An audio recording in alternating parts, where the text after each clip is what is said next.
Hello everyone, welcome to my channel. तो आज हम आपको फॉलिस कैथेटर के बारे में बताएंगे। तो चलिए जान लेते हैं हम ये पहले कि फॉलिस कैथेटर होता है क्या है, ठीक है, और किससे बना होता है फॉलिस कैथेटर। इन यूरिनरी कैथेटराइजेशन इन लैटेक्स पॉलीयूरेथेन और सिलिकॉन। तो ये देखिए लैटेक्स से और पॉलीयूरेथेन से और सिलिकॉन से बना होता है। Tube known as urinary catheter, इसे हम यूरिनरी कैथेटर के नाम से जानते हैं। Is inserted into a patient's, मतलब इंसर्ट कराते हैं पेशेंट यूरेथ्रा के थ्रू ब्लैडर में। तो in urology a Foley's catheter named for Frederick Foley. तो फॉलिस कैथेटर का नाम एक साइंटिस्ट थे फ्रेडरिक फोली, उनके नाम पे पड़ा था। तो इसे हम जानते हैं फॉलिस कैथेटर नाम से, ठीक है। Who produce the original design in 1929। इसका जो डिज़ाइन आया था वो 1920 में आया था। Is a flexible tube that a clinical passes.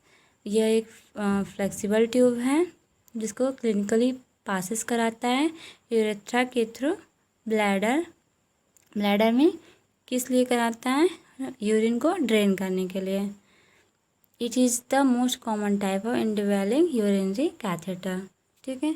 तो आपको समझ में आ गया होगा। आगे हम इसके स्ट्रक्चर से आपको समझा देते हैं। इसमें 2 चैनल्स और 2 पोर्ट होता है। ये देखिए ना, दिस वन, ठीक है। इसे हम चैनल्स और ल्यूमन भी बोलते हैं, ठीक है। तो पहले हम बात कर लेते हैं यूरिनरी ड्रेनेज पोर्ट के बारे में। यूरिनरी ड्रेनेज पोर्ट जो होता है इसमें 2 ओपनिंग होती है, इसके एंड पे 2 ओपनिंग होती है। तो इस पर फ्रेंच साइज में आपका साइज लिखा होता है, फ्रेंच में 18 नंबर दिख रहा होगा आपको। 6.0 मिलीमीटर्स, ठीक है। जो फ्रेंच साइज में होता है। और यहाँ इसका वर्क क्या होता है कि यूरिन को ड्रेन कराने का काम करता है यूरेथ्रा के थ्रू ब्लैडर से आपका यूरिन पास होता है यहाँ से, ठीक है। इसमें कलेक्टिंग बैग ऐड होता है, आगे हम बताएंगे। दिस वन जो है बैलून पोर्ट, तो ये इसको हम बैलून पोर्ट कहते हैं। और इसमें कलर कोडिंग होती है। कलर कोडिंग से हम साइज़ को आइडेंटिफाई कर लेते हैं, करने में आसानी होता है, साइज़ को आसानी से हम पहचान जाते हैं। इसलिए अलग अलग कलर होते हैं इसमें, ग्रे, वाइट, ब्लू और भी होते हैं कलर बहुत सारे।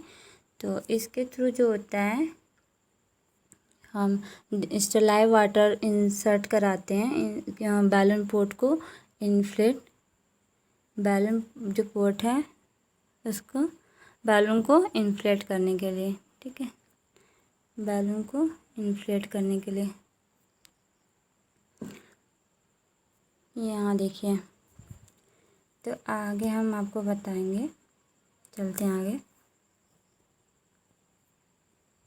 यहाँ देखिए, यहाँ पे जो है बैलून इन्फ्लेट कर चुका है यहाँ पे। और इसमें हमने बताया आपको कि जो यूरिनरी ड्रेनेज पोर्ट है उसमें 2 एंडिंग होती है। इसमें टू एंडिंग होते हैं। तो ओपनिंग होती है जिसमें एक जो होता है आपका ब्लैडर में इंसर्ट होता है, और एक जो होता है यहाँ पर ओपनिंग होती है लास्ट में, यहाँ पे कलेक्टिंग बैग ऐड होता है, ठीक है। और इन्फ्लेट करने का मतलब होता है कि वो स्लिप ना करे, इसलिए इन्फ्लेट होना बहुत ज़रूरी होता है।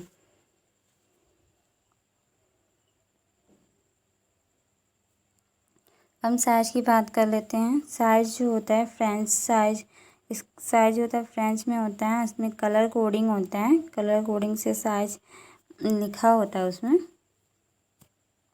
ये आपका मिलीमीटर साइज है। तो साइज हम एक तरह से इस तरह से जान सकते हैं। 1 फ्रेंच जो होता है बराबर 0.33 मिलीमीटर के बराबर होता है। तो इस तरह से हम निकाल सकते हैं। इसमें 2 ऐड करते जाएंगे, आपका साइज समझ में आ जाएगा, निकलता जाएगा। तो जो 6 to 10 होता है पीडियाट्रिक में यूज़ होता है, जो 12 to 18 होता है अडल्ट में यूज़ होता है, इस तरह से, ठीक है। इसमें साइज़ होती है। साइज़ इज़ वेरी मतलब बहुत हेल्पफुल होता है, क्योंकि साइज़ इसलिए ज़रूरी होता है कि एज के अकॉर्डिंग ही हम साइज़ का यूज करते हैं, ठीक है। अगर साइज़ छोटा होगा तो फिर जो ड्रेन है वो पास ही नहीं करेगा, यूरिन है जो पास ही नहीं करेगा ड्रेन से, तो प्रॉब्लम होगी। और इसलिए size is very important. Uses की बात कर लेते हैं। रिलीव यूरिनरी रिटेंशन, ठीक है। टू कलेक्ट यूरिन सैंपल को कलेक्ट करने के लिए यूज होता है। Monitoring urine output for critically ill patient, जो क्रिटिकली इल पेशेंट होते हैं उन यूरिन की मॉनिटरिंग की जाती है, उसकी आउटपुट की मॉनिटरिंग की जाती है, ठीक है। और to irrigate the bladder, to instil drugs into bladder. और जो न्यूरोजेनिक ब्लैडर है, उस न्यूरोजेनिक जो होते हैं पेशेंट, उसमें यूज होता है सर्जिकल ऑपरेशन। जैसे सर्जन जो होते हैं, सर्जिकल जब ऑपरेशन होता है तो उसमें बेड रेस्ट होता है, तो उसमें फोलिस कैथेटर का यूज ज़रूर होता है, क्योंकि पेशेंट चल फिर नहीं सकता है उस समय, उस टाइम के लिए। इसलिए कैथेटर इज़ वेरी इंपॉर्टेंट होता है उस टाइमिंग। लेकिन अगर इंडिकेशन हो तभी यूरिनरी कैथेटर, फोलिस कैथेटर का यूज करना चाहिए। तो यहाँ पे आप फोलिस कैथेटर में जब इन्फ्लेट कराने के लिए, बैलून को इन्फ्लेट कराने के लिए नॉर्मल सलाइन का यूज बिल्कुल भी नहीं करेंगे, ये रॉन्ग है। और स्टेरिलाइज वाटर का ही हमेशा यूज़ करते हैं, क्योंकि नॉर्मल सलाइन जो होता है वो क्रिस्टल फॉर्म में होता है, तो ये जा के जम जाएगा तो प्रॉब्लम करेगा यूरिन को पास होने में। इसलिए हमेशा स्टेरिलाइज वाटर का ही यूज करते हैं। अगर आपको यह वीडियो अच्छा लगा हो, हेल्पफुल लगा हो, प्लीज़ लाइक एंड सब्सक्राइब कर दें। Thank you so much.